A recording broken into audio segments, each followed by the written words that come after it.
Yesterday we watched the sunrise on the way back from our walk. Shankar and I noticed this daylight saving time has gone away. We're now in standard time. And it's a beautiful thing, appreciating just the small moments, the beautiful small moments, like seasonal changes. And every time I'm too cold, I remind myself summer will come and it'll be rough.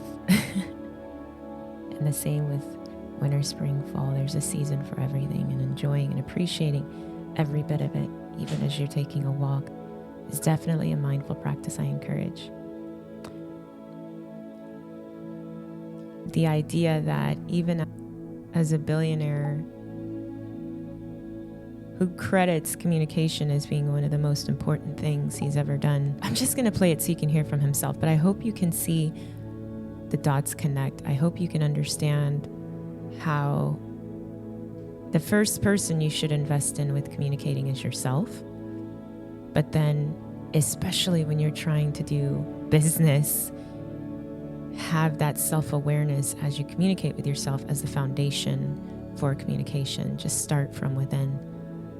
And Warren Buffett also emphasizes self-awareness too. I don't know how much of that he possesses 24/7. There's some interesting stories if you watch the documentary on his life. It's actually not boring. I recommend it, Becoming Warren Buffett. It's on HBO and other places, but there's some interesting insights. So I will get into sharing a few sound bites from him. We'll go into our own thoughts and insights that you may want to share. You can raise your hand and come upstage, or questions you may have. And then we'll go into our affirmations, and I'll release you into the day. And I've been a little bit more vocal about this lately because I truly want you to understand that there is a connection between growth in your business, growth in yourself, growth in your mindset.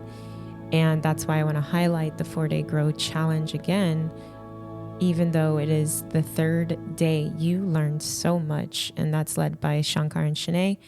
And because we're talking about communication, showing up online and showing the world who you are, your brand, personal branding, it's all about strategic communication. So you can still join at YouGrow.club. For those of you who don't know much about Warren Buffett, let me just briefly say his investment success, like I said, he owes much of it to his communication. He says that. And he's dubbed the Oracle of Omaha, and we know him as the billionaire who has made a lot of smart investments, and he was a genius from the age of walking and talking. And so he's known for his wit and his wisdom, but all of that would mean nothing if he wasn't able to connect with his audience. And I like listening to his speeches because I think he's great at storytelling and relatability. He's pretty practical. I think that's just a style when you're a numbers guy. But the ability to convey complex financial ideas in a simple, heartfelt language that everyone can grasp is certainly something that that requires mindfulness, because you're distilling the essence and communicating in a meaningful way. And one of the things that Warren Buffett says is you can't make a good deal with a bad person. You can, but the point is he understands that relationships drive business and not just transactions. Or at least that's what he wants us to believe. But it all begins with clear communication. So I'm going to play a few excerpts actually. And if you are ready for that, give me a thumbs up.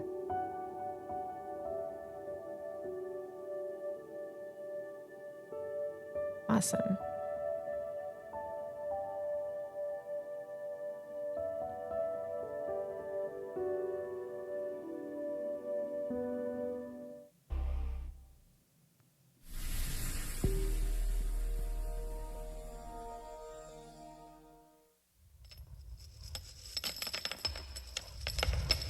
And now one of the most respected investors in America is going to tell you about his secrets.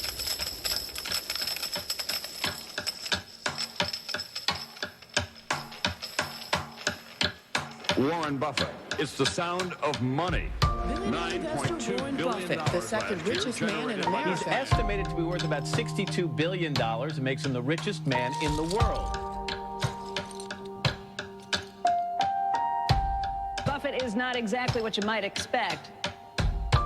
Even though he's in the money business, he doesn't even own a calculator or a computer. He takes the long view, and it's made him billions, many billions.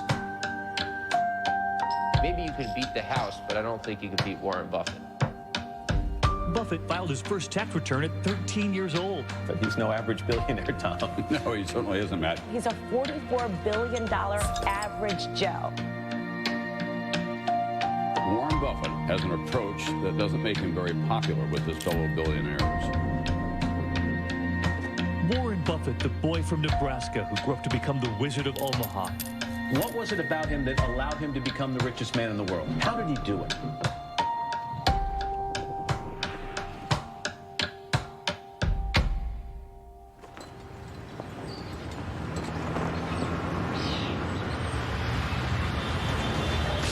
70 years ago, I was in high school, almost a third as long as the country has been around. And when I was in high school, I really only had two things on my mind: girls and cars. And I wasn't doing very well with girls, so we'll talk about cars. But let's just imagine that when we finish, I'm going to let each one of you pick out the car of your choice. Sounds good, doesn't it? Pick it out, any color, you name it. It'll be tied up with a bow, and it'll be at your house tomorrow.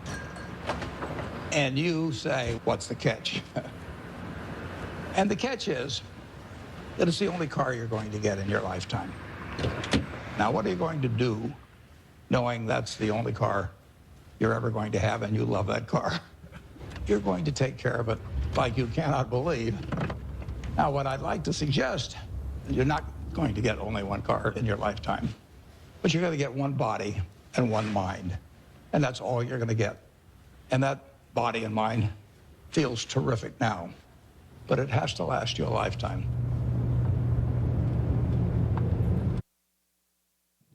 So I love that analogy. Show of hearts or hands if you love that analogy. So here we see Warren Buffett's knack for storytelling and connecting through these universal human experiences. He's actually speaking at a high school in Omaha in his hometown. And so while he's filthy rich here, he retains that down-to-earth charisma, and audiences are smart, so they sense his authenticity, and that's a key lesson for communicating mindfully. I could imagine him hearing these kinds of stories from his father.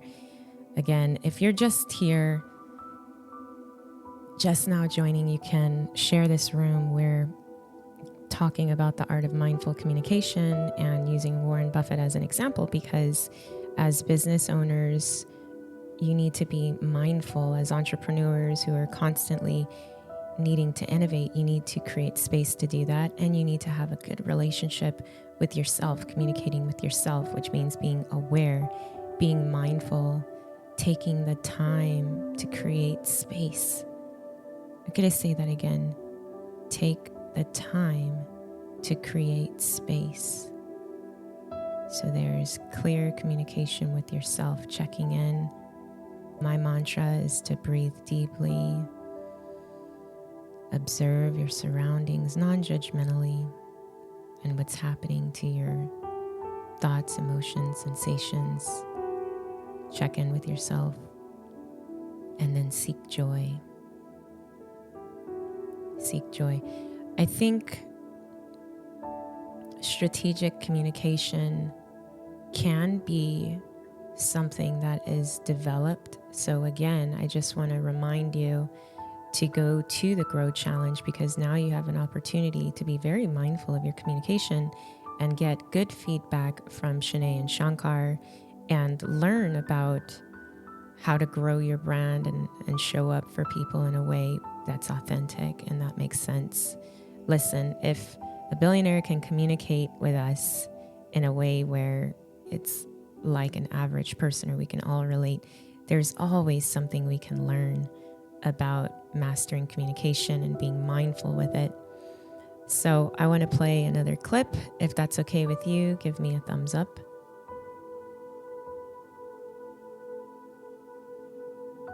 I got 1 okay, 2 okays, 3. All right.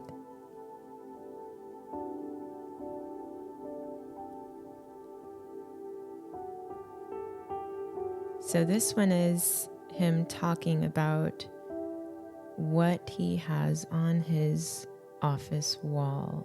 I want you to know how seriously this man takes communication.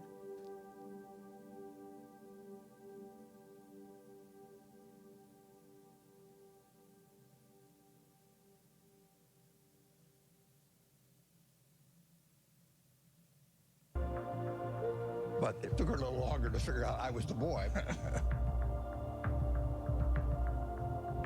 I was going to be his youngest sister's roommate at Northwestern. So I walked into their house, and he was sitting in this chair, and he made some sarcastic quip. So I made one back. I thought, who is this jerk? That's Susie Buffett, his wife, talking about how they met, but he'll get into it in just one moment. Listen, Warren is smarter than you even know. His brain is going all the time. And my dad said to me, now you have to understand about him. You're not going to have discussions with him like you would most normal people. But he has a heart of gold. He was just totally enamored of her, and why not? And she of him. She'd sit on his lap all the time, and he'd stroke her hair. It was softening him. Susie was really kind, considerate, and she was the balancing force. I just got very lucky. But I was a lopsided person, and it took a while, but she just stood there with a little watering can and just nourished me along and changed me. Somebody once said that the chains of habit are too light to be felt until they're too heavy to be broken. I had been terrified of public speaking. Here we go. I couldn't do it. I'd throw up. And I knew if I didn't cure it then, I'd never cure it. And so I saw an ad in the paper for the Dale Carnegie course, which worked on developing your ability to speak in public. And I went down there. Be sincere. A good smile has the same effect as a puppy's tail. When a puppy wags... They made us do all these crazy things to get out of ourselves, and so we stood on tables and did all kinds of things.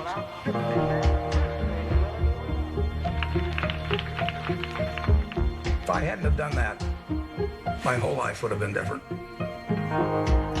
So in my office, you will not see the degree I got from the University of Nebraska.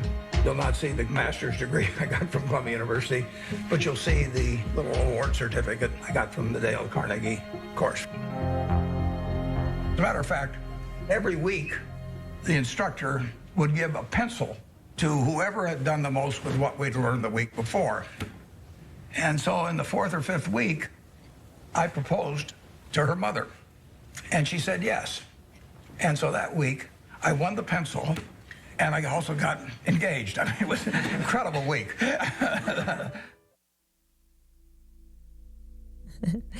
That is fascinating. He actually put into practice his communication skills to propose to his wife. He got the pencil from Dale Carnegie, and he got the girl.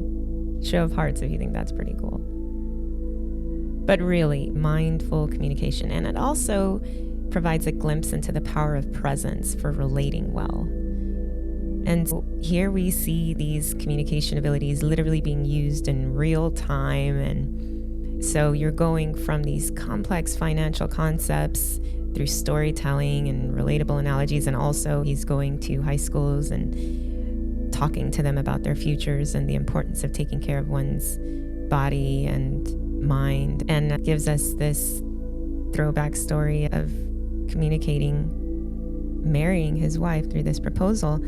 But I think that there is so much more to communication than your verbal skills. You could be the most verbose person in the world, and that doesn't really sum you up. You still have to craft a memorable brand with messages and be the person that you are projecting. That's real influence, but only if you're genuine and you truly are communicating to others who you are inside.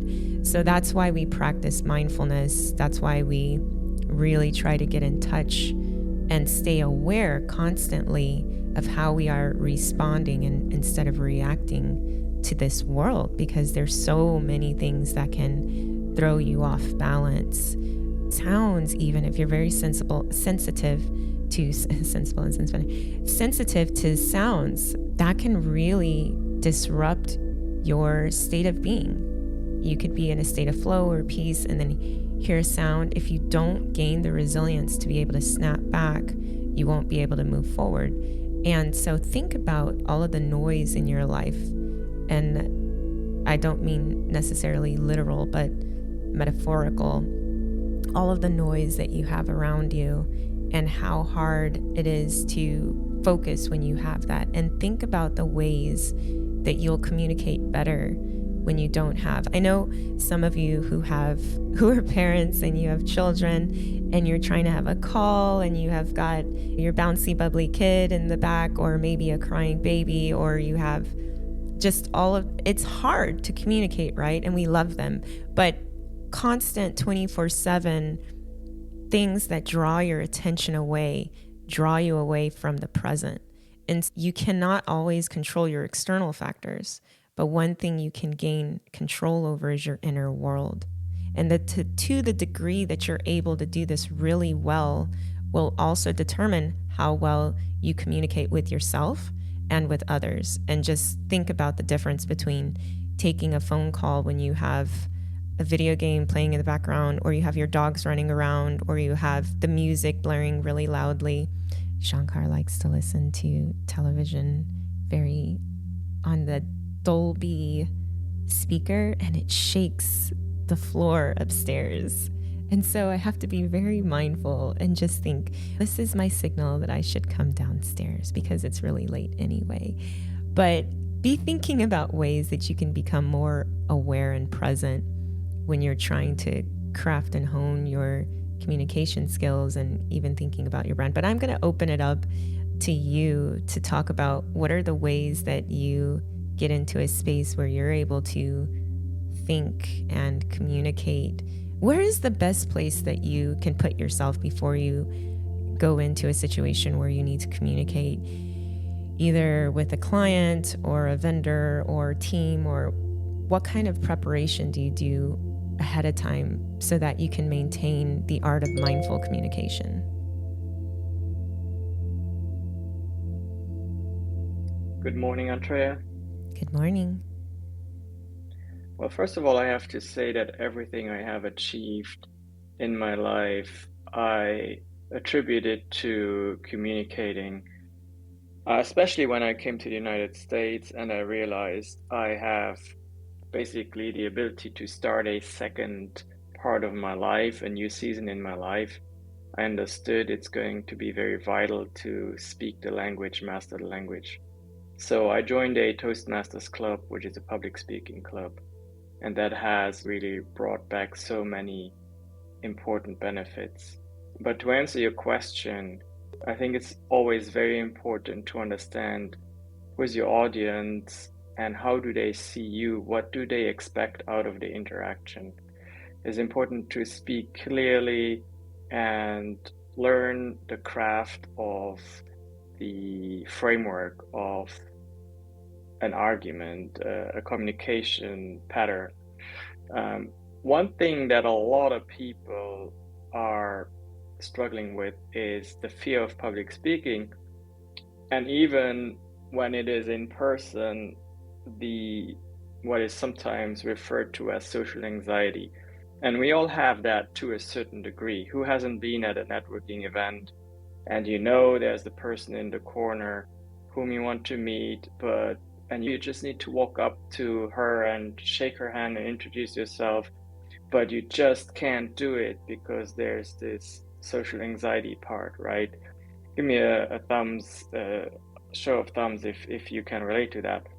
Now, we all have that to a certain degree, and I can guarantee you that your awareness that we are all just humans trying to win at this game called life, truly understanding that makes that so much easier. It just magically takes that fear away. And that awareness, to me at the very least, comes through meditation. It's one of those benefits that come as a collateral where you don't even need to work for it other than meditating, because there's something that happens when you do that brings your oldest part of your brain to a level where you understand we are all one, and it brings down that social anxiety. It makes you calm, and when you are calm, you know that you can communicate in clear and concise ways that are understandable, and that is very important. I guess you That's have it for that. today. Thank you, Shankar. You do have that in common with Warren Buffett, right? He did Dale Carnegie, he did Toastmasters. Buffett also spends 5 to 6 hours a day reading and reflecting, which is crazy. But that has to be an inner practice that strengthens communication. Know yourself first, right? Know thyself. So suddenly it makes sense why someone else on the stage spends a lot of time. But Sarah, you have joined us. Good morning. Welcome. Hi, everyone. Good morning. Andrea, thank you so much always for putting this room together. I won't take too much of your time because I know we want to move to one of my favorite parts, certainly, which is the meditations, the affirmations. But I will say this, if I can contribute. One of the most effective and powerful things that I've had to learn in terms of communication as a way to get the needle moving, achieve the results that you want to achieve, and actually build the relationships that move from the professional realm into the personal realm, especially in this context of remote work, has been to sit back, whether that's 30 minutes or 15 minutes prior to a team meeting, and really think about who is in the room with me and try and assess and intuit what their emotional needs are. Because part of being the onus and the responsibility of being a communicator, let alone being the person who's either heading the room or in a position where you're, trying to achieve a goal or you're leading people in a team, is it behooves you to sit down and think, okay, this is not about me. And honestly, the message can be communicated in a multitude of ways. So what are the emotional needs of these individuals who I, through interaction here and there, have started to suss out?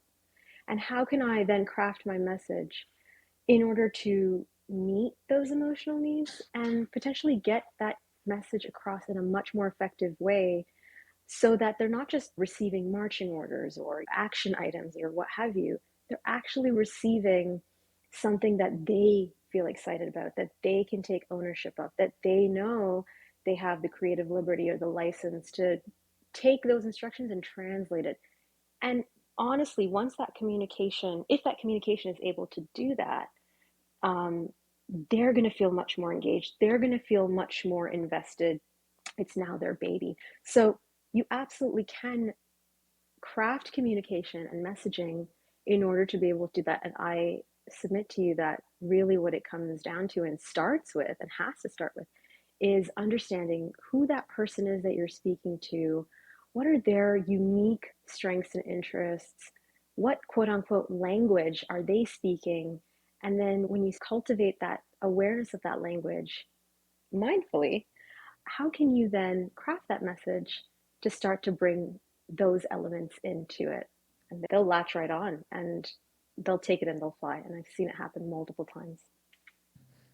Yeah, what you highlight, Sarah, is really, it precedes mindful listening. And maybe it goes back to Shankar's point of meditation, or maybe it's prayer, or however everyone in the audience does. But so mindfulness helps us communicate authentically, but mindful listening requires presence and curiosity. And so when I hear you talking about basically reading the room and thinking about all of the people that are in there, and maybe even asking questions beforehand, which is going to determine the quality of our relationships. But yes, we connect best when fully attentive, and that's not just on the speaker, it's to the listener as well. And when we know that you are, as a speaker, connecting and just considerate of the people that you're talking, and not just talking at people, talking with them. And Warren Buffett, a lot of people have said this as well.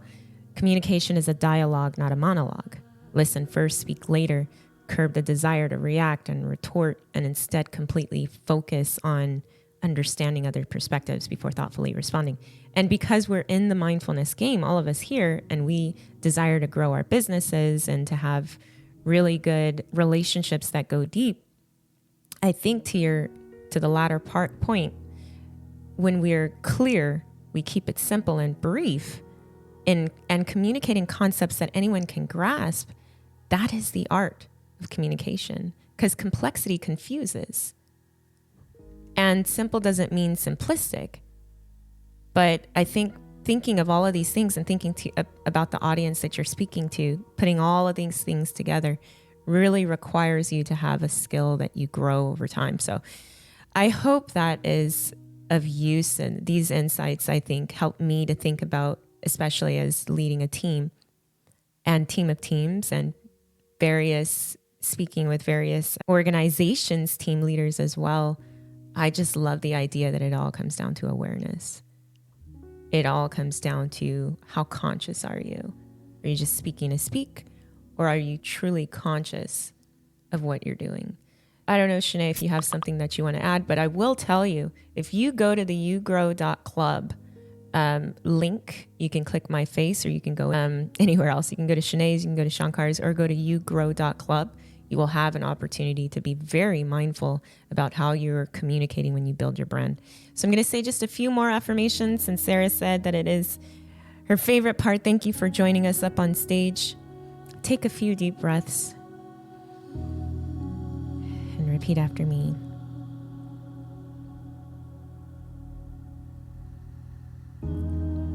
I speak my truth with confidence and care. I share my vision and values with courage. I communicate to serve, not merely persuade. I am mindful of everything I say.